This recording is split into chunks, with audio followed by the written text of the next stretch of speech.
ڤایرۆسە خەتەرتر لەم نەخۆشی کۆرۆنایە خەتەرتر ئەم ملحید و بێدینانەیە ئەو ڤایرۆسە کە لەناو خەڵکیە بڵاوی دەکەنەوە خەڵکی بەرەو بێدینی و کافری و دژایەتیکردنی خوا دەبن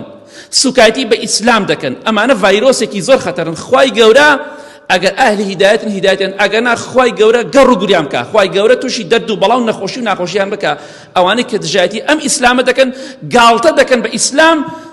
گاڵتە دەکەن بە مامۆستای ئاینی گاڵتە دەکەن بە ڕیشی سونەتی پێغەمبەری خوا صلی الله علیه وسلم گاڵتە دەکەن بە مارە بڕین لە کاتێکە دایک و باوکی خۆشیان مەلا ماری بڕی مامۆستای ئاینی ماری بڕیوە ئەوانە دەرد و ڤایرۆسی کۆمەڵگان ملحیدەکان و بێدینەکان ئینسان بە نەخۆشی بمرێ ئەو ڤایرۆسە زۆر لەو باشترە کە ئینسان بە بێدینی بمرێت بە بێدینی و کافری بمرێت بۆیە ئەوش ڤایرۆسێکە خوای گەورە وڵاتی ئێمە لەم نەخۆشی کۆرۆنایە و هەموو نەخۆشیە پاکاتەوە لە ملحیدەکانیش پاکی کاتەوە